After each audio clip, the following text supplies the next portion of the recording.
when I think of the arena, It's for some fancy reason, name. I know. No. Oh, was it not the arena before you met? No, it What was it called called? Pure. I didn't like the name. You know, I literally can't remember I can't remember the arena. it. You can't remember the arena? No, Pure. Pure Like Fit. Fit. What was the name of it? What was it? Pure Pure Fit Club. Pure Fit Club. Like the Joy Luck Club. I just couldn't remember it. But is it about you? It was about the audience. No, it's you did.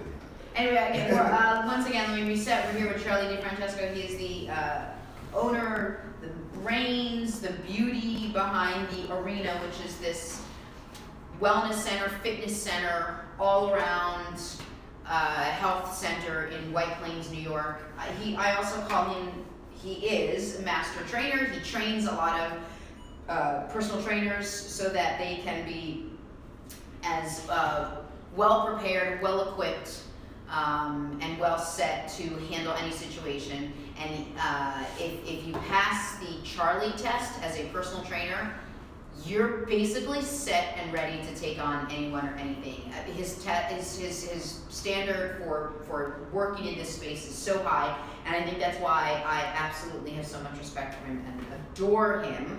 Not to mention he's so lovable, I think. It's like, yeah, he's That's so why cute. Steve's not here. Is that because Steve's here? Yes. But one of the doctors you work with, I'm telling you, looks just like Brad Pitt. Dr. Morley. Yes, I know. I mean, I You love can't. you love my people. You love all my I love all your people. Yeah. I love your people. I'm telling you, I think you have great people. Thank you. If anyone I is from New recruit York. everybody, so I'll take Well, I'm credit. sending my mom to come to the event Oh yeah, to see Dr. everything I'm Morley. taking care of. Right? No, that was Marnie's mom.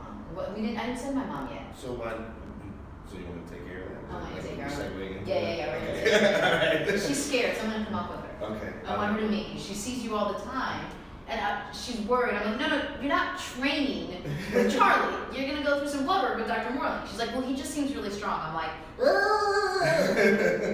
Anyway, as you see from the questions from our audience, we get a ton of questions, Charlie. Oh, by the way, if my phone rings, Charlie, I'm waiting for my doctor to call. You don't have to explain to me. This is as real a show as you can get.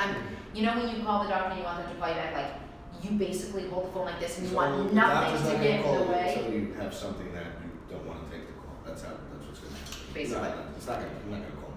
Of course, I'm waiting. The minute I'm on the elevator, I'm gonna get a message that, well, I tried Exactly. calling you, and I'm like, no! Yes, exactly. So I'll run if Welcome that to my life. happens, true. Other than that, as you can see, and Lance, when you're finished with all that, just let me know if people sort of jump in with questions. No, that wasn't a sarcastic thing. I literally meant when you were done with that. You took that to me. When you're done with all that stuff. I'm sorry you weren't being sarcastic with me once. I'm programmed for She's sarcasm. programmed for sarcasm. I mean, I'm watching the show. He was I guilty was like, 5 minutes ago. You saw him in the corner. He did something. I was like Something Pavlov's going dog on. over there, just like, I'm By sorry. his face. I will throw it out there. Fitness questions galore. This is the guy to ask. Fitness, weight loss, try and get your body motivated, on track, back on track, wherever you are on your journey. Throw out some questions over the course of the segment. But let me just say that what Charlie, among other things that he's so great at, is really so wonderful at, is walking into a gym, sort of taking a snapshot of the landscape and saying, that is so wrong, that guy shouldn't be doing that, that woman is treated, that is a myth, what she's doing, that's gonna hurt her, and you can do it like this. And so instead of just keeping that information in his head, Charlie decided he's gonna write a book. John, I need you to repeat what you just wrote about your AC thing. I didn't catch it all. Anyway, so Charlie wrote a book, and the book is called, The truth do you not want to behind talk about it? No, I can talk about it. Do you want to talk about We it? can talk about it. I wasn't sure if I was going to talk. If you want to talk about it. I want to help promote All whatever right. it is So you got it's going on. the truth behind the fitness trends. And it's just that. Tell us and describe what So you had and how you about it. well, basically, I wrote a book. I've written a few books to train and certify personal trainers, and I found that I thought I could do a better job educating people by offering the same education to them. So what I had done is I had opened some of the trainer education to the public, but nobody wanted to read it because it's. Can you repeat it one more intimidating. time? Can you repeat the name of the book? The book is The Truth Behind the Fitness Trends. So it's just a resource so that you can learn what you're doing and understand it. It's not my opinion on exercise, it's just the science, the biology, Because what we see today is all the fluff. You know, you see all these workout things that people do. It's like what worked for them, what worked for this one. And a lot of times they have these crazy workout programs. There's usually a little bit of truth to them. They started somewhere. Most of these programs you see were a part of a larger program, and then they take it and then they make it into this whole thing. That's the problem with it. You know, a lot of the things that people do, the types of workouts they do, they're parts of other exercise programs. And you know, a good marketer will take that and make a fortune on it and cookie cutter it for everybody. Right. So what I want to do is I want to educate people on the things that they should be doing and the science behind it. You know, one thing I could bring up, like CrossFit, which everybody talks about, I could disprove CrossFit just like that. You do not do Olympic lifting for endurance. It's biology, period, no argument. Explain to people what you mean by that. You do not do snatches and cleans and all the Olympic lifting, explosive training, plyometrics. You cannot do it for repetitions. It's no arguing. So what it's you mean is you can't do many repetitions. Right. It's meant to tax the nervous system. The nervous system could only produce that type of explosive movement properly for maybe 4 reps, maybe 6 if you're really that good. So not for time. Not for time. That's endurance training. Endurance training and explosive training do not go together. They're two separate things. Two separate things. Now that doesn't mean that all CrossFitting people are wrong, because there are places in CrossFit that do it correctly. I don't know exactly which ones, but the overall of what you hear as far as like what the media is promoting and all the people that go to CrossFit, all they talk about, I argue with them all the time. You cannot do Olympic lifting for endurance. There's just nothing to talk about. It's just biology. It's not fitness. It's biology. It's science. It's in a biology book, not a fitness book. So that being said, I took information about how the body works to explain to people. Now, I didn't write my book that CrossFit stinks or whatever, because that would be a blanket statement. That might not be true for all the CrossFit places. Right. Because not all of them do it the wrong way. Right. You know, everybody's individualized. Yeah. So what I have is I wrote the science for people to understand, and you can draw your own conclusion. Right. At least if you know, you'll understand. A lot of it's common sense, but people are never exposed to it. Sure. So, you know, for example, like a lot of the trainers will have people do upright rows. Upright rows are terrible for you. Period. They're not Okay, so good for your explain it shoulders. to me, because I was in a class the other day, and they wanted me to do kettlebell upright rows, and Which is even worse, because you have a closer grip. okay, so yeah, explain to me why it's bad for you, and I didn't know what to do. First of all, there is no functional carryover for that, unless you're a mountain climber pulling people up over a mountain.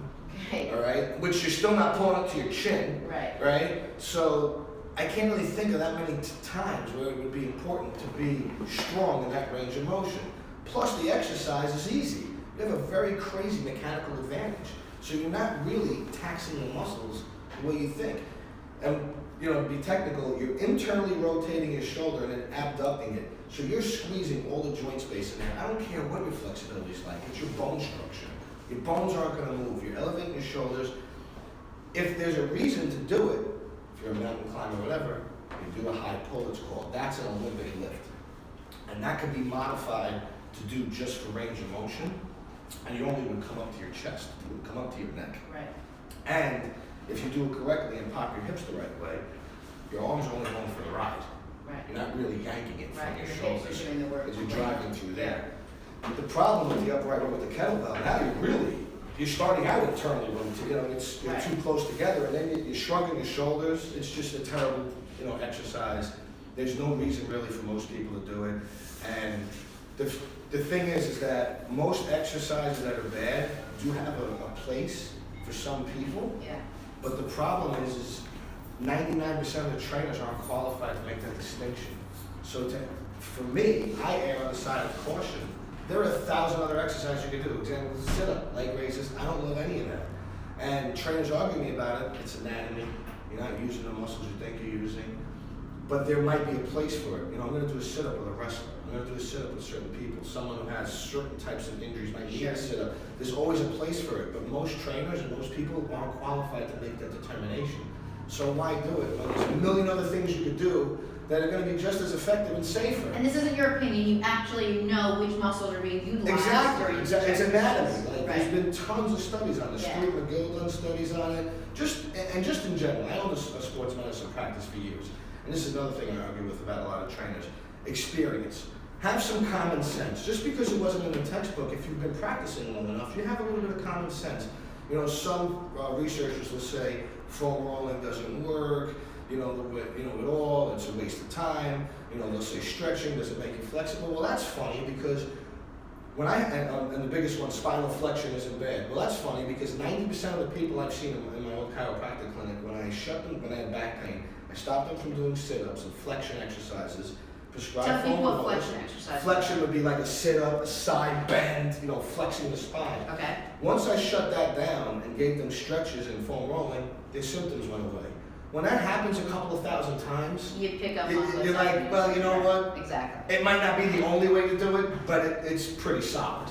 See, that's what I love about you.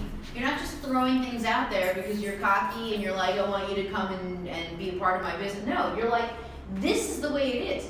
It's fact. It's the way your body works. I'm gonna explain to you. I'm gonna give you the biology behind it, and you take how many different myths? The first chapter is the first chapter myths. is maybe 30 somewhat exercises. That's so great. Why they're bad. Picture of the exercise, the cues of the exercise, how to do it wrong, basically. Okay. Because a lot of times,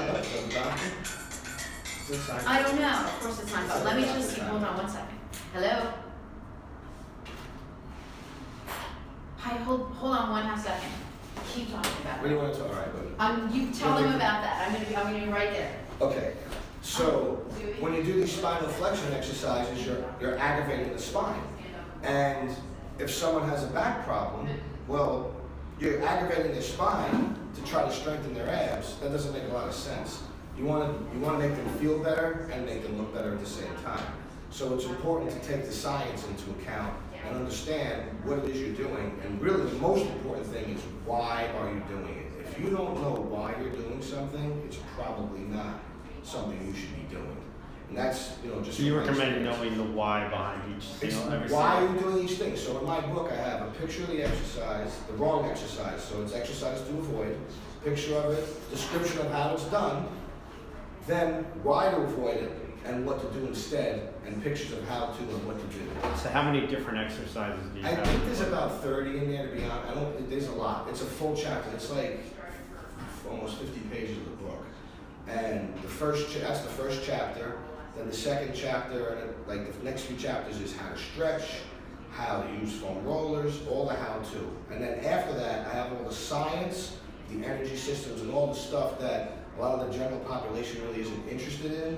But I put it there because if somebody needs to see the proof of why I'm saying what I'm saying, and they really want to learn more, they can delve into it and see that it's there. And I also, everything in my book is referenced. At the end of my book, I have dozens of references because everything that we've written is researched. I don't have anything in there that isn't true. And like I said, there's always exceptions. So when I say there's an exercise I don't like, doesn't mean that it's bad for everyone. It's bad from the majority of people in the general population. And that's the problem with the trainers today. They see these fancy athletic things, and then they bring them into the gym and they have their 50-year-old client who's worked out 4 times in their life doing these explosive movements because it's fun and cool, and they end up hurt, they end up in court. That's what happens, the victim and the client ends up in the hospital with surgery, and the trainer in the gym end up in court. And in your book, like when you do your exercises, you have like the assessment is the most important. Right, I actually have a self-assessment in the book so someone can self-assess themselves. The thing is, not everyone can get to a trainer. I'm not everywhere in the world, but at least I give them, it's a guide just to get you. So like you give them the data that they should be filling in? So yeah, it's like an evaluation sheet. So they'll fill in their medical history. There's a self-evaluation, watching yourself move. It's not ideal, but it's better than nothing.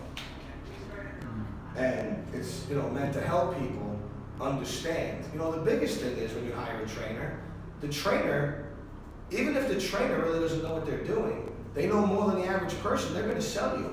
I've had clients like, well, I love my trainer, I've been seeing him for years, and I train the person once, and literally everything they're doing is wrong. Not even one thing is right. Because a lot of trainers, it's a very flaky industry. There's no real barrier of entry, so you have all these idiots that want to make a quick dollar. So anybody can become a trainer. Anybody can become a trainer. Most 60% of trainers are not even certified. So someone like me, I can even train. You'd be a better trainer than most of them just from hanging out with Just me. because from hanging out with you and hanging out sharing with that, you. and like that's the thing. My wife is corrected personal trainer. She knows nothing about it. She's like, even I know that's. I think the Lance Leaford gym is probably. Darren is making a good point. Anyone could be a mailman too. Darren's a mailman. Well, let me see how that goes.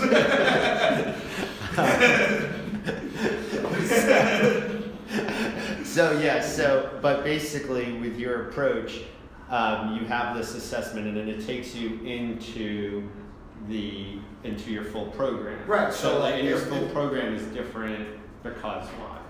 So your program that we would design is based on your individual needs. So what I have as in the book is just the specific basic guidelines, very general. You know, I don't love cookie cutter stuff, but when you're doing general stuff like this, I have to do some kind of cookie cutter stuff, but I explain that it is cookie cutter and I do the safest way possible. You know, because that's the thing, like, there might be an exercise that's more effective, but if it's more dangerous and you get hurt, what good is it? Because then you're not working out at all. You know, so what I want to do is get people at least educated enough. By reading my book, you'll educate yourself enough to be able to train yourself without hurting yourself. But more importantly, if you want a better program, you'll have educated yourself on how to vet out a trainer. Because you'll know if the trainer knows what they're talking about after reading my book. And Darren is asking where Jenna is, so just to reset for those who missed the earlier segment, Quinn has been sick. Jenna ended up going to the hospital with Quinn last night and was waiting for a call from Quinn's doctor. Quinn's out of the hospital, but the doctor was calling Jenna, and so Jenna went to take the call because she was nervous that if she didn't take the call now, it would be another 24 hours till she got the conveyor call, the conveyor belt call back. So that's basically the focus. So now you go through this first step, you start individualizing the exercises, and when you have that approach, are there certain body parts that you look for at the beginning to be healthy before you move on to other body parts? You like the hip, the spine, you know, you want to make sure your spine's moving correctly. You know, you don't want to start doing rotational exercises. Right, and there are these things called glutes that I think you found. Your butt, yes, your glutes. Or does that come after the back, or is it like so hips? That'd be part of your hip. Hips. So this is all part of the central. So your program basically goes from the central and works its way out, like from a core. Right, because you want to move correctly. If you can't move correctly against gravity, there's no point in giving you resistance. People have to understand it's a step-up process. You're not just going to go to the gym and start doing Olympian workouts. And that's what happens with a lot of people. They go to the gym, and that's why a lot of people get hurt. You know, if you look at the core, is that what they mean by the core? Is the core your back, or is the core your stomach? The core is really your whole trunk. You know, every trainer has a different opinion. My opinion on the core, I look at core as everything, really, the spine, the trunk, the hips. And so this is where that's where you concentrate at the beginning. So in the book, I even have all the anatomy broken down of how the core functions. For the people who are interested, you know, if you're not interested, it's there if you want to reference it, but if you don't read it, it doesn't. But in terms of your philosophy branches out from the core, and then it goes from the middle, and then you branch out to arms, legs. Right. You know, if you only have 2 days a week to work out, you're not going to be doing biceps and triceps. You're going to be doing legs, core, you know, back, all the big muscles, because you'll hit those smaller muscles. Which is why, like in the Lance Leaford program, where you start off with golf and running, you get all messed up because you have a weak core and you're just exercising your arms and legs. So you're further perpetuating the imbalances of the rest of the body. So think about it, laws of motion. Every action has an equal and opposite reaction. I can only push you as hard as I can stabilize myself. Because if I shove you and I fall backwards, most of the energy is pushing me back.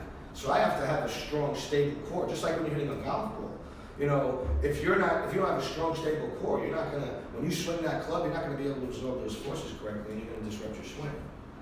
And so this enables you to get you the follow through and all that. Gives you the follow through, proper deceleration. Can I make this louder? Or did you want this loud? It just came on. A little just meant that everything's working. You shut it off like that. Is he here? Is he in the room? Yeah, I think he's downstairs. He's downstairs, yes. What's up, man? Good? Okay. Everything's good? Are you in the middle of something, or can I just tell you real quick?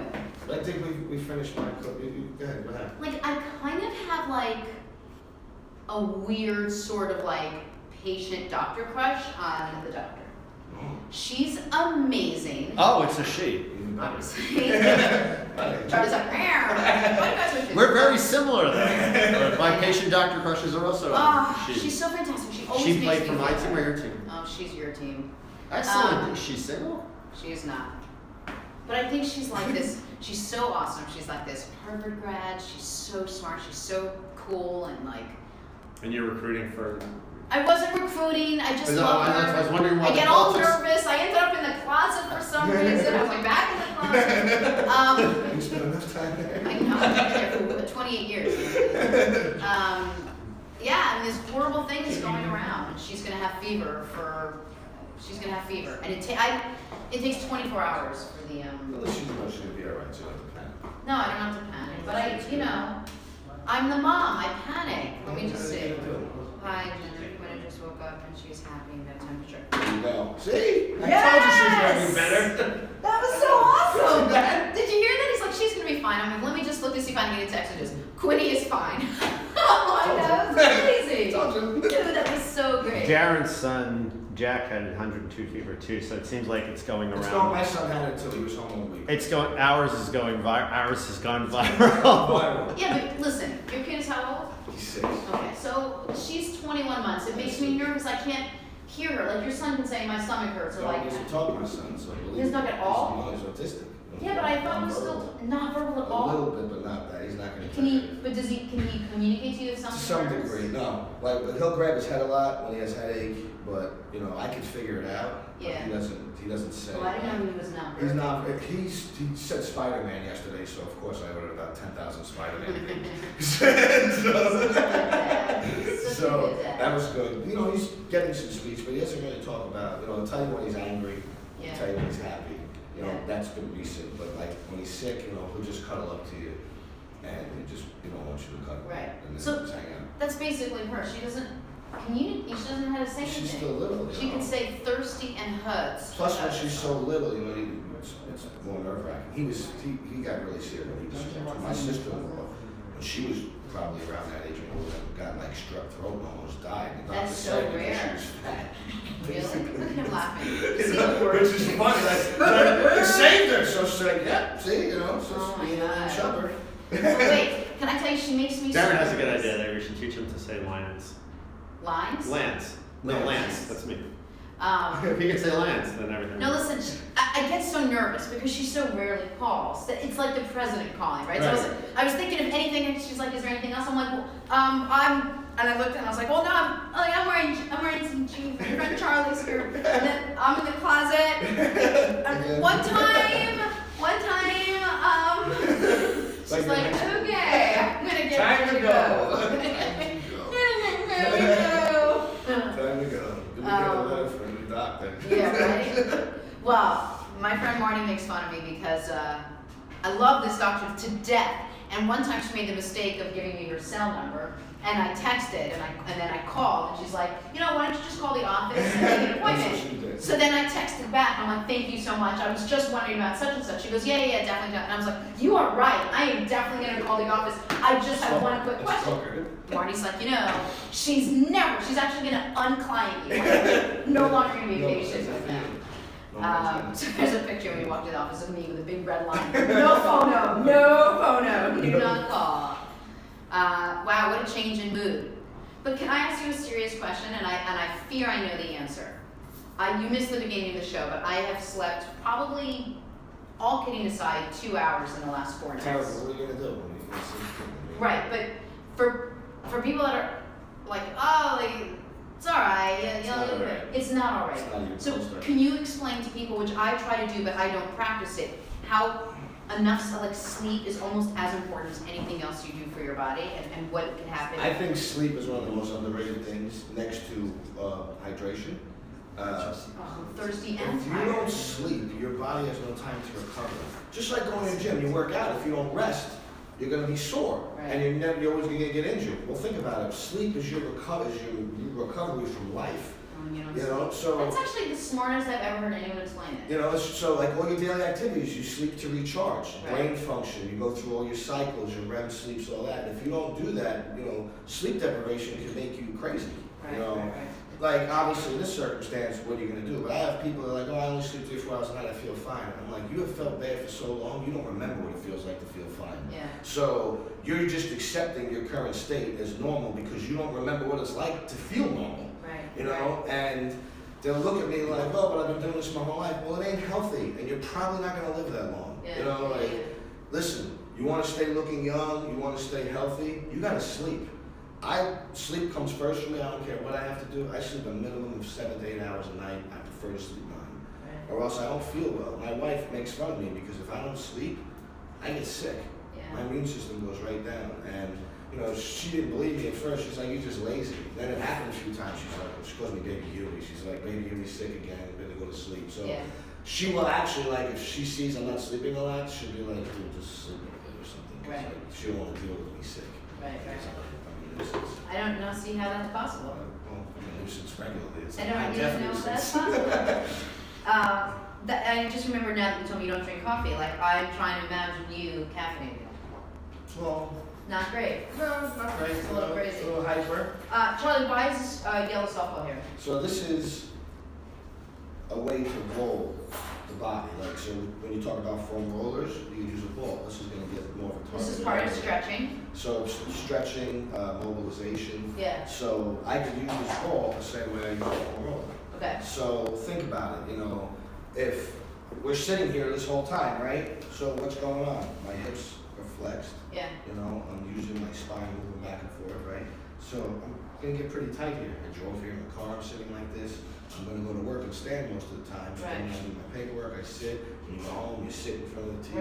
Right. Sitting. Stressed out, Well, but how are you you're gonna do it? So when I stand, I'm lengthening those muscles, but now, you know, I might have a little stiffness in my back. Right. Well, one of the things I could do is I could take this ball and put it right on that muscle, lie on the floor and roll it. Now I could also do it, I don't know if you can see it, against the wall, you know, because in the beginning, some people are really tight, it can be painful going on the What floor. muscle with is the it body. that you're This is your rolling? head flexion, your psoas. Okay. All right, so. Turn the front and show me where So you're you want to get here and the quad, like so, the quad muscle, the rectus femoris comes up to the hip. Oh, it's like Darren is making a point here. Is the tailgating chair good for your back? Probably not. Probably. I mean, my back's a little stiff from sitting in it because the way you sink back. And you've been sitting for like 5 I've been minutes. sitting. Way to go, Lance. You bought bad back tailgating But chairs. I mean, listen. That's how I sitting wanted to in encourage you to general- get up and exercise. Amazon! Sitting is the worst for your spine.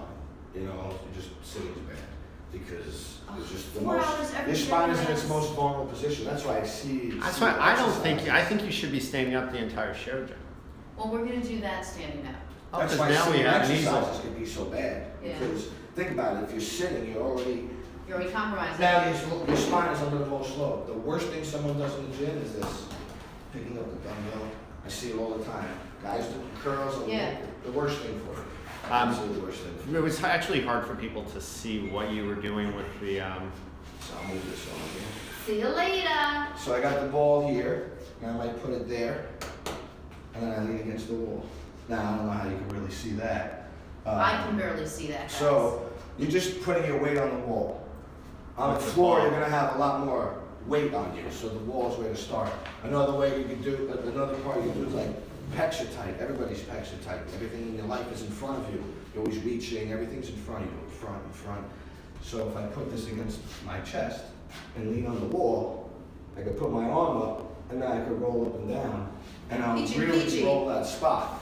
The ball is going to get more targeted areas than the roller because obviously the roller is larger. So this is going to get more of the trigger points, like exactly where they are. Yeah. So this is just a good complement to using a roller. And I found. Is this something special or that's just a regular It's just a softball? regular softball. This one is a practice softball, so it's a little softer than a hard You softball. know, I'm getting like, but you like the harder is like you were saying the golf ball.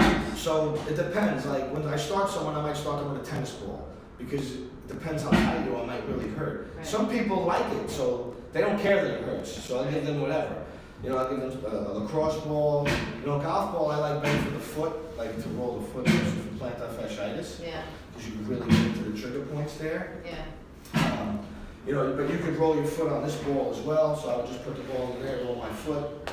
If you have a lot of inflammation, you could freeze a water bottle and then roll on that. And you do something like that, right? You have your foot roller. I just bought foot rollers for the, actually I'll show you.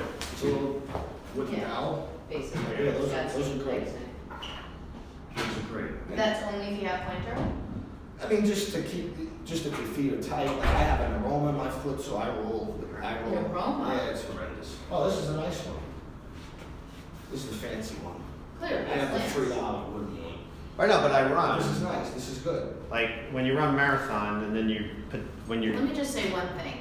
The guy ran a marathon in 1991. I wasn't But you born learn. yet. I'm sorry. Like He goes, when you run marathons, what you want to have, this is what he's, yeah, that's. This wasn't even invented when he ran his Hey, let me ask you, no, but like you gain an appreciation for the foot pain. Like I used to go for massage. Like Yeah, plantar I would fasciitis run is 90 really miles a week.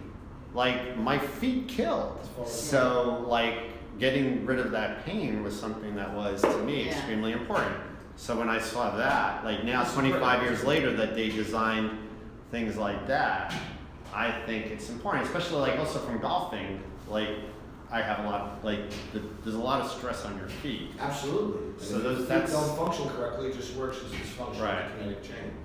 So every time you're here, Charlie, I realize I guess I don't take good enough care of my body. I don't stretch enough, I don't roll enough, I don't get it to my trigger Who has points. time to do everything? That's I mean, my it's point. impossible. So you gotta like do it. Pick and You know, choose. like you like to work out, so you probably work out more than you should, Right. and you could do less working out, and more of this, and look no different, and just feel better. You think? Yeah, I do. Explain to me why it is that the last, I was really sick on Friday. I was in bed all day. I didn't eat anything. So Saturday I had like a bagel, some chicken noodle soup, maybe some cracker, basically all carbs. That's all I wanted on Saturday. I was still sort of coming out of it. On Sunday, my kid was all sick all day, so I picked and ate. I didn't eat good food. And on Monday, and I haven't worked out because I've been alone because Steph's away. So it's been 5 days. It's almost the longest I've ever gone. And I haven't watched what I was eating. I mean, I don't eat like fried crazy Right, food, right. but you know, like if I You want a eat a piece lot of of chocolate, I have a carbs, little right? piece of chocolate. I have more carbs. Let than it I go. And I somehow lost 4 pounds without Well, 'cause working you're sick, out. Is and that you why? weren't eating enough, and you're craving that stuff probably because you're actually hungry, but your body is lazy when you're sick. Yeah. So, when you're sick, you're just craving whatever's going to be the quickest absorbable. Right. I don't know enough about how the body functions when you're sick Right. because I'm not a doctor, but I would imagine that you just want the fastest thing that's going to convert to sugar. That's why when you're sick, they take juice. Yeah. And that's what I did too. It was crazy. I had a bagel and orange juice. When was the last time I had that? So, Right. yeah. And it's good to throw a curveball in there every once in a while. Or a curve, a hot yellow soft softball, whatever it is. You bring out the softball, and you guys don't remember playing girls softball because you're not girls. I know people. But let me tell you, remember girls play softball in the spring. Mm-hmm. It's starting to get warm, but it's still freezing. So the first couple times the coach whacks it at you, I played third base. Bam! Did that cold hard softball really hurt my hand. Anyway, you putting that back and forth gave me basically like softball PTSD. Oh. Yeah, so I just wanted to tell you I'm that. gonna leave it there. Thank you. It's that big thing with the round and it's very There valid. you go. Any questions before I keep going? well, Darren wants everybody to know that he probably works with a lot of lazy people because everybody's sick around there.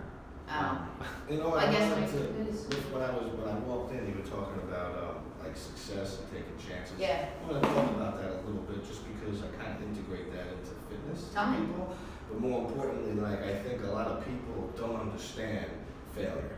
When I ask most people what's the opposite of success, they'll say failure, and it's really not the truth. What is the opposite of Not success? trying. I've heard from a million people, oh, you try, you crazy, do this. And the people who tell me I'm crazy, I do too much, are all sitting there, living with their parents or whatever else. And it's like, yeah, I can go through the rest of my life not taking a chance. It's not how many times you fall down, it's how many times you get up. Yeah. And that's the most important thing. And, where I came from, I started my business with $500 and printed flyers. I went out, midnight to 2 in the morning for 2 years and put flyers on cars. Everybody made fun of me, oh, you're wasting your time. Well, everybody made fun of me is still working in the same place they were. Yep. They still have no money. And I look and I laugh. It's like, hey, you know what? I took a lot of lumps. I've lost tens of thousands of dollars, probably in the hundreds, who knows, trying things. But you know what? Eventually, you're going to get it right. And I'd rather die trying than be complacent. Oh, I love that. So that's, and people are just so afraid of failure. And they never try and they never reach their, true success. And, I have friends that, they try to do things, they won't do something until it's perfect. And I'm like, in the perfect world, nothing exists. Right. You know, I write a book, I put it out with a couple of mistakes or things that aren't right. Maybe I don't see it. Someone will give me feedback. Am I embarrassed? Is that a failure? No, I'm going to make it better. Whereas somebody else, I'm not putting it out, so they never published the book. Well, what did that do, dummy? Right. You know, now nobody knows anything because you're so afraid of what people are going to think that you fail. The truth is, the people who have the most to say do the least. You know, the haters, they make fun of you, and it's like, yeah, you're sitting in your mother's basement making fun of me. Tweeting at me. You know, It's not the critic who counts. There's a famous quote from the arena that starts with, "It's not the critic that counts." you know, so, you know, and I tell people you got to integrate that into your fitness. Yeah, you I love know, that. like, it's all right if you go to the gym, you fail, you fall down. Just keep Right. at it. Get up. You know, just keep Do at it it. again. Viking Blade is asking, who is this guy joining late? So this is Charlie DiFrancesco. He owns a wellness gym, fitness. There's a whole medical unit up in White Plains called The Arena. It's thearenafit.com. The Arena Fit. The arena dot fit. Jesus. And thearenafitness.com. Thearena.fit. And look, I know a million trainers, and I very rarely will say, this guy knows it. This guy gets it. This guy's not trying to like sell you something. He's not trying to sell himself. He wants everybody to live up to a certain standard. He wants trainers to live up to a certain standard. If you go see him or anyone on his staff, because I did, I promise you, you are a better person on the other end than you were when you came in. He is knowledgeable. He works every day at getting smarter. He writes books. Your entire staff is so well prepared. The bedside manner is second to none. And I love having you on. You just recently wrote a book called?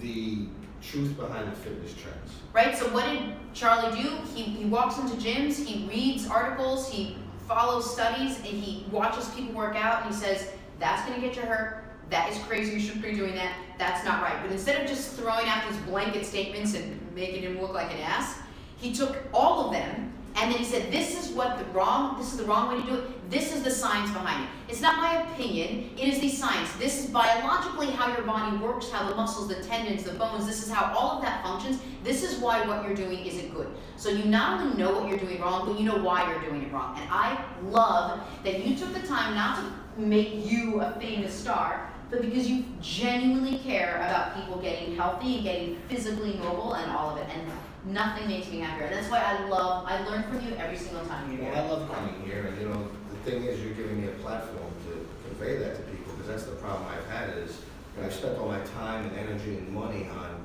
creating the information, putting it all together, and the issue I have is getting it out, because, you know, number one, a lot of people don't want to listen because they don't want to hear it. Right. You know, they think, you know, oh, he doesn't know what he's talking about. Meanwhile, you're doing exercises that have been disproven for 30 years. You know, I had a trainer cite a reference from a book from 1970. I said, dude, are you kidding me? Like, really? It's been disproven like in 4 studies since. Right. You know, they disproved the disprove the disprove. You know, like, what are you talking about? You know, and the other thing you got to be careful is where did the study come from? Yeah. You know, Coca-Cola's going to write a study that soda's good for you. You know, then you have, you know, some of these fitness nerds, I call them, that never worked at a gym, never trained anybody. They research went to school their whole life, but they never practice anything. Right. So, you know, then they're writing all these things, oh, stretching it, this doesn't work. Did you ever do it? Have you ever seen it in action? No. So what are you talking about? You know, and that's a problem. So, in this industry, you have a lot of flakes. It attracts a lot of flakes because there's really no barrier of entry. People don't know that most trainers don't know what they're doing. Yeah. And they have the gyms hire the best salespeople, not the best trainers. Exactly. Because it's very expensive to train a trainer. For me to bring a trainer in from scratch and train them, it cost me between $7,000 and $10,000. Wow. Between time and money and everything else. That's, you know, that's a lot of money. A lot of gyms don't want to do that because they want the best salesman. They don't care. You know, my thing for doing what I'm doing is I do expert witness work. I've seen people that went to get better to trainers and it changed their lives for the worst. You know, broken backs, fractured skulls, strokes. I mean, I could list hundreds of things.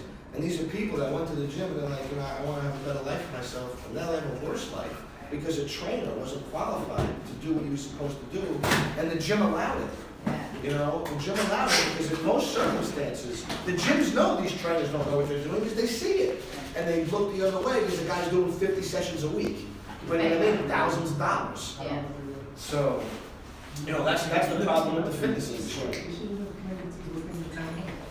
Well, we're sort of wrapping ourselves up because there's a whole audience here. I just don't. But there's a couple of questions. Lance, why don't you want to? Yeah, I guess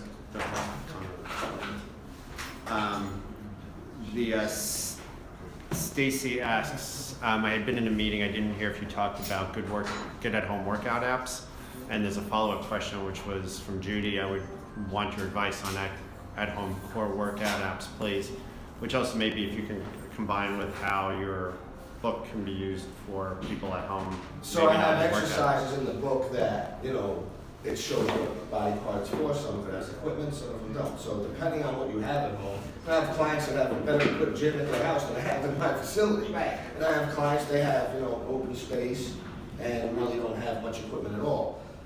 If you want to start yourself a little home gym pretty cheap, very simple. You buy a foam roller, an exercise ball, a couple of light dumbbells, 3 different levels of bands, the easy, the medium, and the somewhat difficult. And you can have yourself a home gym because you could do all the exercises you need and movement. Look at his movements. Yeah. So you don't have a cable machine, but you have a band. Right. A band actually has just fine resistance. Right. It'd be a way to get you started. What I tell people is, if you're telling me you won't go to the gym because you feel overweight, or you don't want to work out at home because you don't feel like you have the right equipment, it's a waste of time, well, start somewhere. Right. Start doing something. And once you start doing something, then you'll get into it and you'll go to the gym. Me, I was afraid to go to the gym for like 2.5 years. I worked out in my garage with rubber weights, that I collected off the side of the street and up because I was like, oh, I'm weak. I don't want to be the weekly in the gym and this and that. So I worked out in my garage. I have friends that used to say the same thing and they didn't work out anywhere. And still to this day, they're just as big as they were when, they started when they were young. So you have to start somewhere and, stop making excuses. And you don't, just because you go to the gym and you work out, you don't have to go crazy. Right. Like you work out crazy hard, you want to be ripped and everything else, and that's great for you. But not everybody wants to do that, number one. Right. Not everybody really is built like they genetically, injuries, they might not be able to train doing plyometrics like you do. Right. But you don't know that until you see the person individually, and that's the problem. I have trainers that are like, oh, if you have back pain, they'll put you on the back machine. That's the worst machine on the planet for your spine. What people don't realize is too, there's other exercises that are going to aggravate your low back. Yeah. Seated adductor machine. You sit in the machine and squeeze, Yeah. horrible for your spine.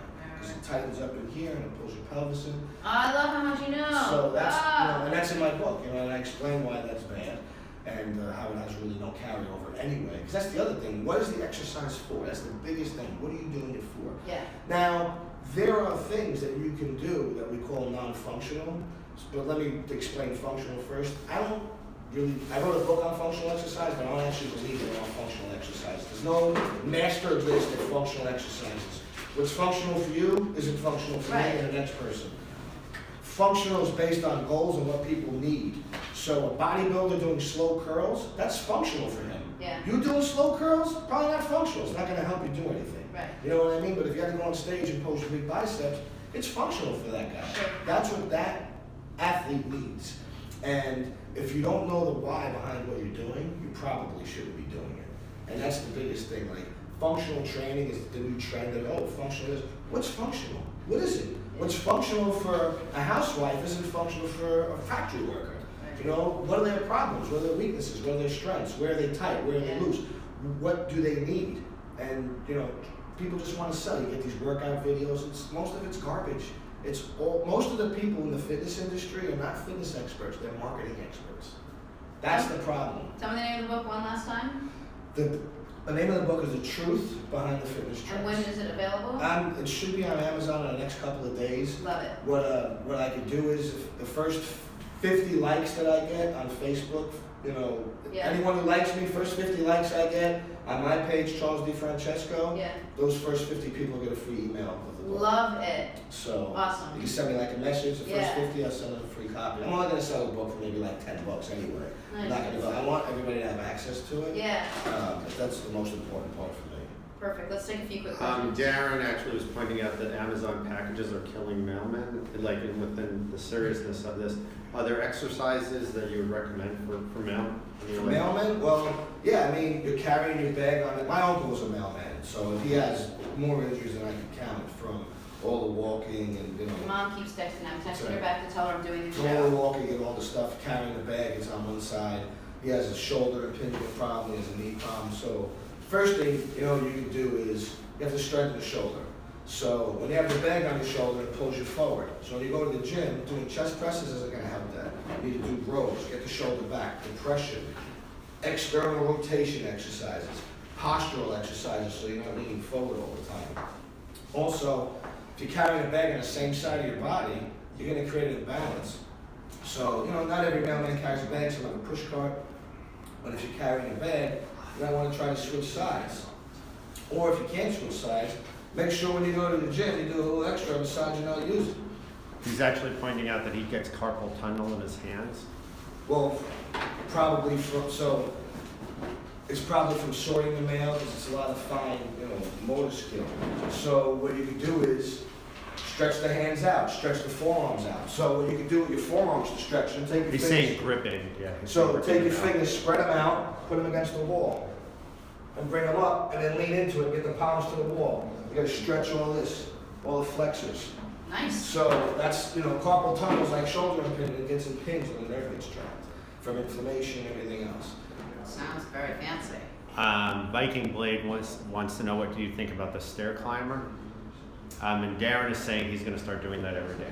So the stair climber Not the Stairmaster. The Stairmaster I don't like. The stair climber. is the stairs that spin, right? That's and the if old you don't school hold one. on, I love it. I don't have a problem with it if you have proper hip mobility. Yeah, if you're not leaning over and you're not leaning back and you're And you know what you're doing. But the thing is, so here's the thing.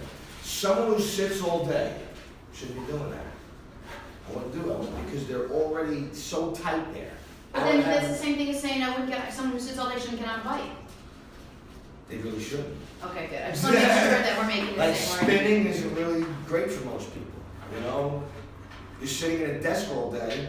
Now the thing is, if you're sitting at a desk all day and you really are a spinner and you love the Stairmaster and you go home and you stretch and you open the joints up and you have Then, proper no function, problem. yeah. But the problem is no one's doing it. Of course not. So I say just no because no one's going to do it anyway. And the thing is, it makes more sense to do things. If you're sitting all day, you should be doing things backwards. Like, the elliptical's not my favorite, but the elliptical could open you up. You go backwards on the elliptical because that's going to create hip extension. I would, I'm not so much a fan of hardcore cardio all the time on the machine because it's fixed. I like doing the cardio with weights. There's actually a question here. Do you recommend high intensity cardio or slow cardio for weight loss? It really depends on the person. If you have proper movement patterns, you have proper muscle activation, then you can do the high intensity stuff because it does work.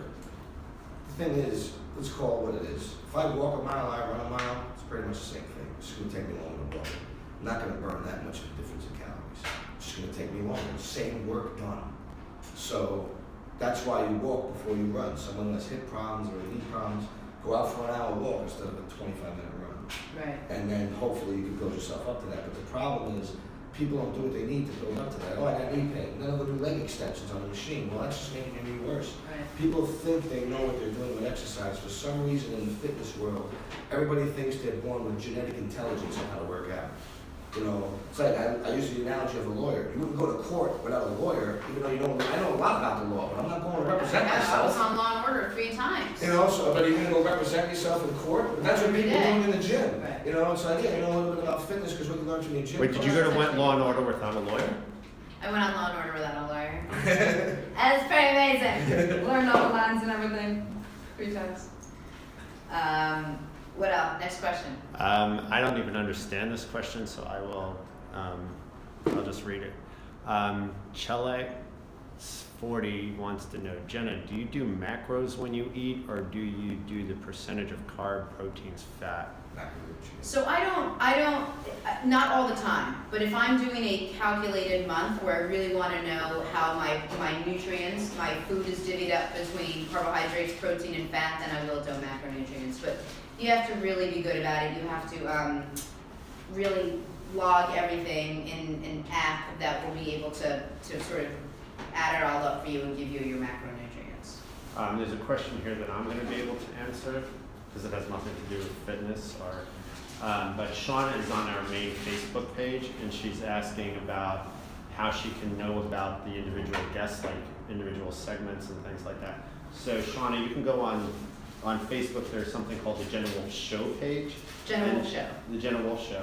And on that page, we actually have the individual segments posted, so you don't have to go through the main thing and try to find each individual guest, and there every guest is spelled out. Miss Alyssa 2012 asks, in your opinion, what's the most beneficial HIT hit result? I assumed you guys would know what I was talking about. High workout. We would totally differ on that because you probably don't buy into it as much, and it's No, all high right. intensity works, absolutely, but the problem is you can only train as hard as you recover. So when you do high intensity training every day, it's not good for you because you're not giving your body enough time to recover for the next session, which is my problem when I have a CrossFit. You're doing endurance training, Olympic explosive training, plyometrics all in the same session.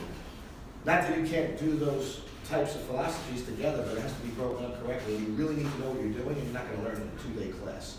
You know, like my argument to that is Olympic lifting, explosive training.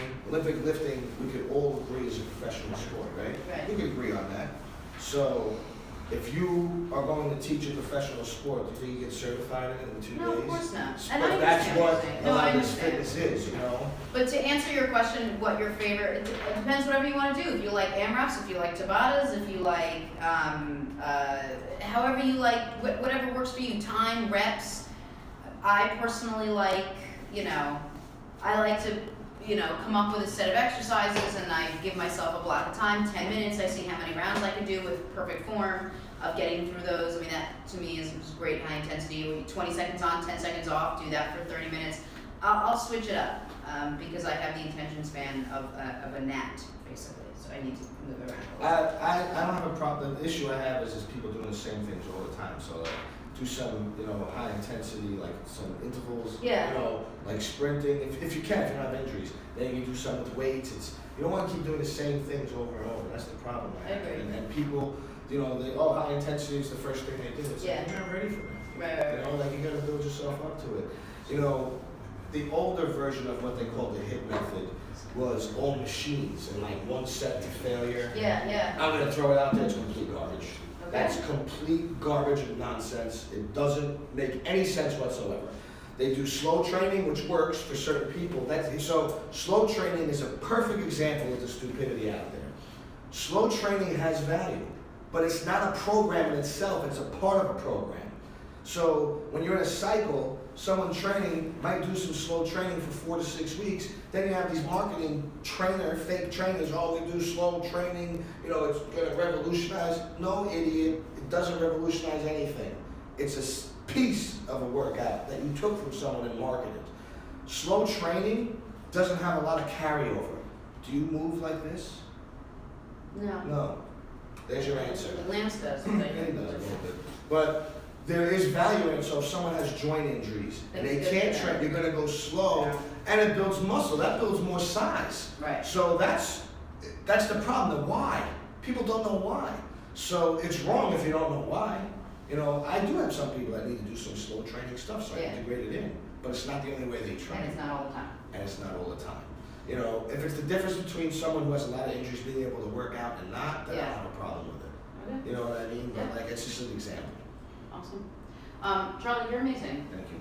It was much smarter than I am an hour and a half ago. I'll tell you that right now. Charlie DiFrancesco, thearena.fit.